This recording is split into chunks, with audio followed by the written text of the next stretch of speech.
ஸ்ரீராமன் இருக்கும் இடம் அயோத்தி.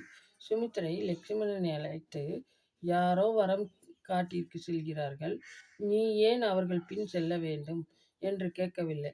சுமித்திரை ம், ம், சுமித்திரை சொல்கிறாள், லக்ஷ்மணா, நீ ராமனுக்கு தம்பியாக செல்லாதே, தொண்டு செய்யும் தொண்டனாக செல்.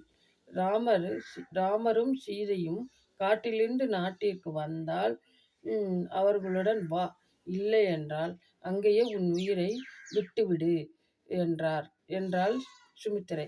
நின் மூத ஆனவன் முன்னம் முடித்துவிடு. அதனால்தான் சுமித்திரையை அறத்தின் உருவம் என்று கம்பர் சொல்கிறார். இப்போ லக்ஷ்மணனும் ராமனும் பேசுகிறாங்க. அப்போது லக்ஷ்மணன் வந்து, அண்ணா, தண்ணீர் உள்ளவரை தான் நீரும் மீனும் உயிர் வாழும்.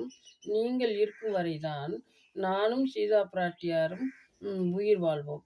நீங்கள் எங்களை துறந்தால் எங்களை காக்க யார் உள்ளார்? ராமரும், சரி லக்ஷ்மணா, நீயும் வா என்று சொல்லிட்டாரு. அப்போ சீதாவும் புறப்பட்டாங்க. அதை கண்ட ராமர், சீதா, நீ அங்கு வரக்கூடாது, நீ அங்கு வரக்கூடாது, அங்கே வந்து வெப்பம் மிகுந்த பெருங்காடு உள்ளது அப்படின்னு சொல்கிறாரு.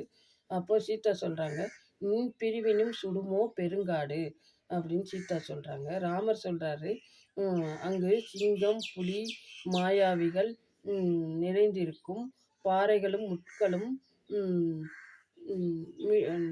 நடந்து சென்றால் உன் சர்ம கமலங்களும் உன் பாதங்களும் புண்ணாகிவிடும்.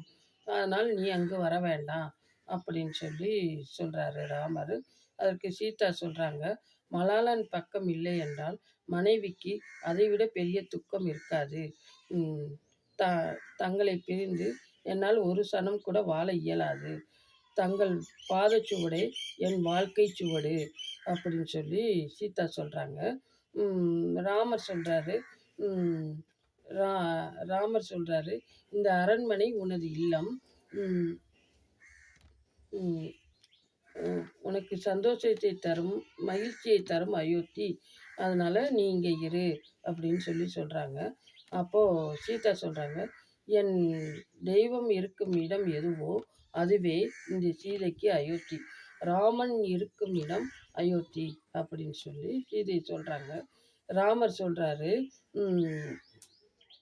சீதாராமன் இரு ஜீவன் அல்ல, ஈருடல் ஓர் உயிர், சீதாராமன் என்றும் ஒன்றுதான் அப்படின்னு சொல்லிட்டு சீதாவை, சரி நீனும் வானகத்துக்கு வா, என்னால் உன்னை பிரிஞ்சு என்னால் இருக்க முடியாது அப்படின்னு சொல்லி சீதையும் கிளம்ப சொல்லிட்டாரு. அப்புறம் வந்து உங்கள் 3 பேரும் சேர்ந்து கானகம் புறப்பட அரண்மனைக்கு வாசலுக்கு வந்துட்டாங்க. வந்தவுடனே கிளம்பும்போது அயோத்தி மக்கள் எல்லோரும் சோகத்தில் அழுதார்கள்.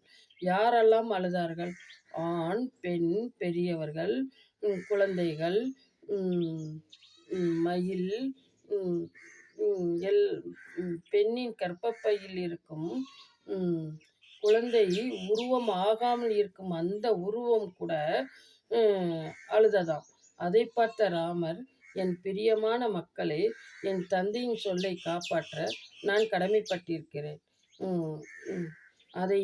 அதற்கு நீங்கள் ஒத்துழைக்க வேண்டும். அதுவே நீங்கள் என் மீது கொண்டுள்ள அன்பிற்கும் நான் எதிர்பார்க்கும் பரிசாகும் அப்படின்னு சொல்லி ராமர் மக்கள்கிட்ட இருந்து விடை பெற்று கானகம் செல்ல புறப்பட்டார். இப்போ வந்து பரதன் வந்து ராமன், லக்ஷ்மணன், சீதையை பார்ப்பதற்காக காட்டிற்கு செல்கிறார். அங்கே வந்து ராமரை பார்த்தவொடனே பரதன் சொல்கிறாரு, அண்ணா, உங்கள் கட்டளைப்படி நான் ஆட்சி புரிகிறேன்.